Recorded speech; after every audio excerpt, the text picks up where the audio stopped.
Lalitpur live TV में आप सभी का एक बार फिर से बहुत बहुत स्वागत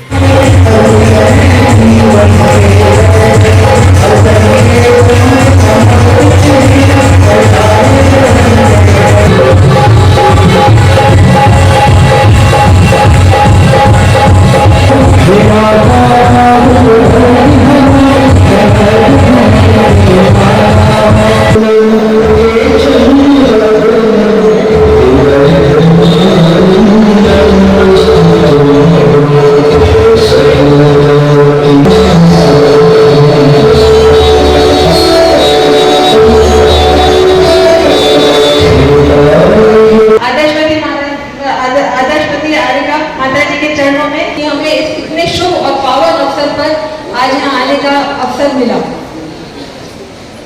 ये बहुत बड़े सौभाग्य की बात है मेरे लिए। आज से करीब 2 सवा 2 साल पहले मैंने इंदौर देवी अय्यर विश्वविद्यालय में विजयलक्ष्मी दीदी और हमारे सारे कई आचार्यों का समूह आचार्य श्री से जब चर्चा करने गया तो उन्होंने एक बात कही कि पूरे देश में हिंदी का प्रचार प्रसार होना चाहिए और साथ ही उन्होंने कहा कि इस बात का भी प्रचार प्रसार होना चाहिए कि अपने देश को इंडिया नहीं सब लोग भारत ही बोले। तो हम लोग सभी से आचार्य श्री से अभी इतिहास तुम्हारा है, ये दीप अमा के बुझते हैं, सारा आकाश तुम्हारा है। आप लोग आकाश तक रो, आपकी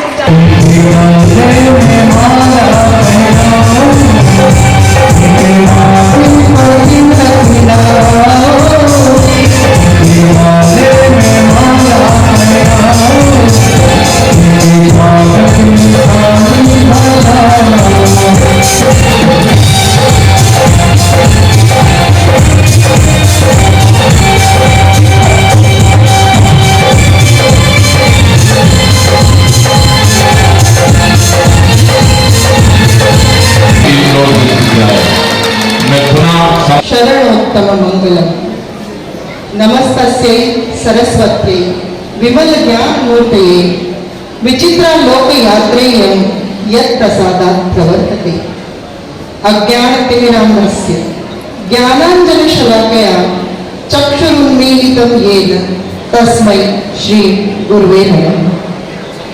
गुरुवान गुरु परम पूज्य तपस्वी आचार्य ज्ञान साहब नारी शिक्षा के लिए जिस तरह से ऋषभदेव ने शिक्षा की बागडोर ब्रह्मी और सुंदरी की बागडोर दी थी, उसी तरह से आचार्य श्री ने नारी शिक्षा को बढ़ाने के लिए प्रतिभा को पहचान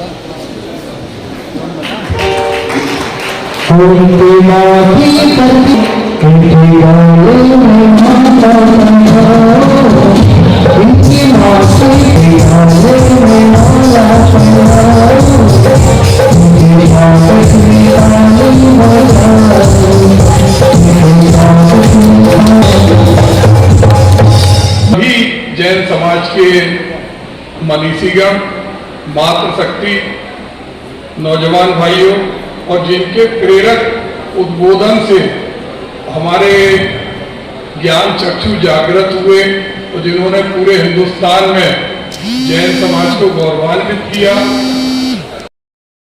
का शुभारंभ होने जा रहा है और हम सब की यात्रा भी आज से प्रारंभ होने जा रही है। तो ऐसा आशीर्वाद दीजिए कि हम आचार्य श्री के सपनों को साकार करें, आपकी उनकी और दीदीजियों की उम्मीदों पर खरे उतरे। वंदनावी माता जी, वंदना माता जी। और इसी भावना के साथ मैं एक कविता बोलना चाहती हूँ। संघर्षों से स्वतंत्र कराया, अंग्रेजों को मान भगाया, देश शूरवीरों ने बचाया, अपनी अमरता को है पाया। अब आई है हमारी बारी, स्वर्णिम भारत लेकर आए, संस्कृति को अपनी पहचाने, मातृभाषा को अपनाए। ऐसा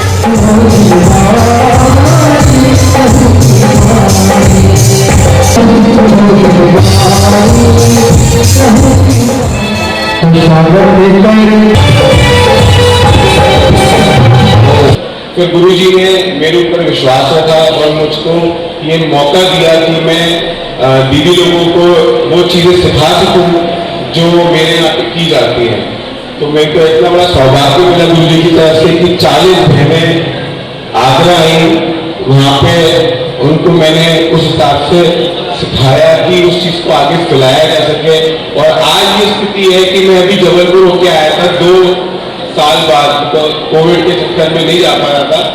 तो जब मैं जाके ऊपर पूरा मैन्युफैक्चरिंग का सेंटर, अजित जी गदियाना, हमारे अब्दुल मुछाल एवं जिनेन जी बिस्को आ जाए। श्री पुनः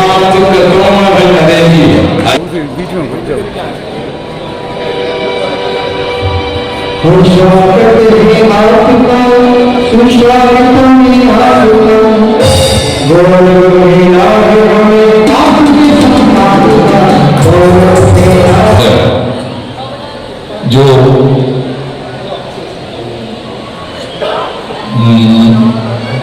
बंदनी आर शुभारंभ के इस शुभ अवसर पर मंच पर से निश्चित रूप से छात्राओं की प्रतिभा का निखार जो होगा वो तो होगा ही, साथ में इस जनपद का जो पूरे भारतवर्ष में नाम होने वाला है, दुनिया में नाम होने वाला है, उसके लिए मैं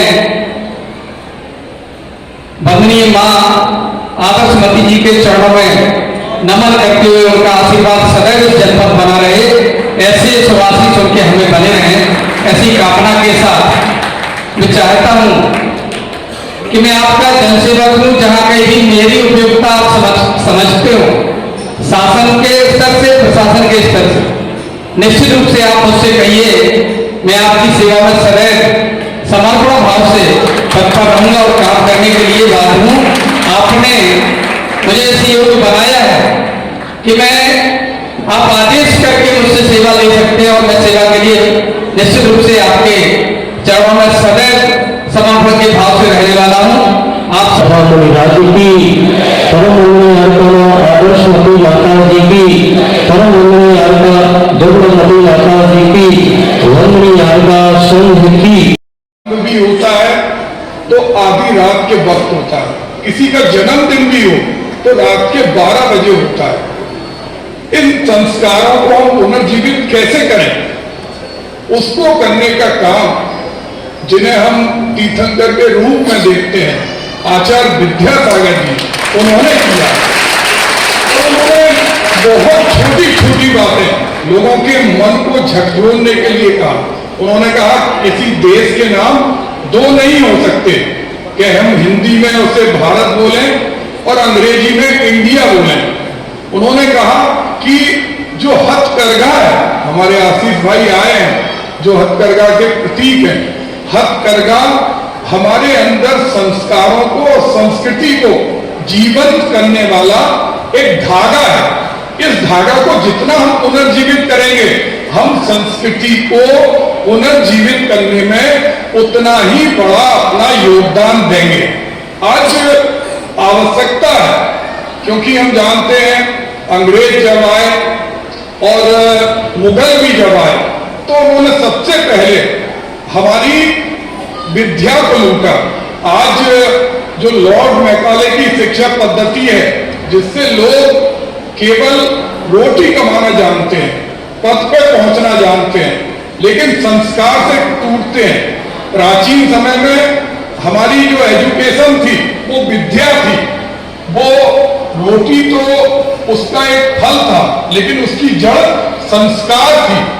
आज संस्कार विहीन समाज के बीच में संस्कारों को पुनर्जीवित करने के लिए आचार्य श्री पूरे देश में प्रतिभा स्थलियों का निर्माण कर रहे हैं। क्योंकि एजुकेशन मिलती है, हमारे घर का कोई व्यक्ति डॉक्टर बनता, इंजीनियर बनता, चार्टर्ड अकाउंटेंट बनता, देश से विदेश में चला जाता, सिर्फ पैसा कमाने की मशीन बनता। उसके परिवार में अगर उसके सबसे प्रिय भाई को कुछ हो गया और वो देश में है, उसके पिता को कुछ हो गया, तो वो केवल एक औपचारिकता में, अगर वृद्ध है तो मृत्यु के अवसर पे आ जाता है, और बीमार है तो फोन पे पूछ लेता है, क्योंकि उसने विद्या ग्रहण नहीं की, उसने शिक्षा पाई। वो शिक्षा सिर्फ रोटी कमाने का अधिकार है। आज हम सब लोग जानते हैं कि सबसे बड़ी विराधना जिसके कारण हम पूरे जीवन भर पापों के बीच में फंसे रहते हैं, दुखों में घिरे रहते हैं, हम अपने आत्मन भगवान को भूलते हैं। हमने नहीं विचारा कि हमारे अंदर जो शुद्धात्मा है, वो शुद्धात्मा को वैसे ही प्रतिभा स्थली में जो हमारी बहनें हैं, उनको जो नेत्र हैं, वो मोक्षगामी मार्ग पर भी हमें बढ़ाने के लिए और स्वयं बढ़ने के लिए सहायक होंगे।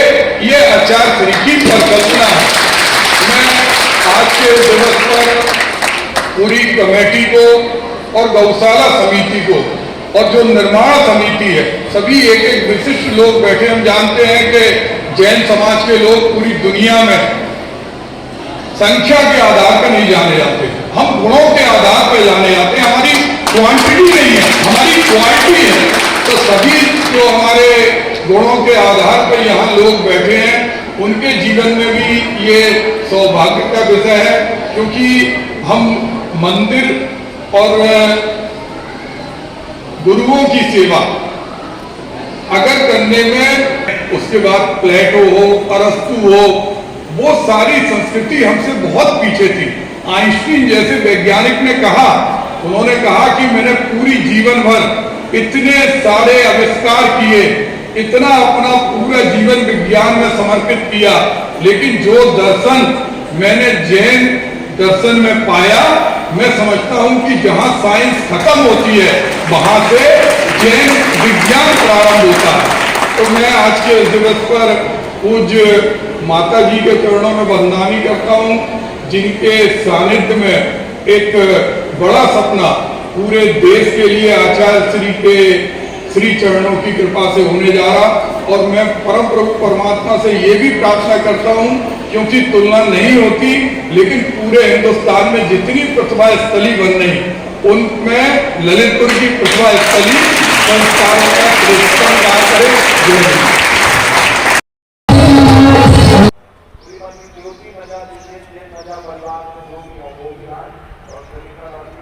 Bell icon.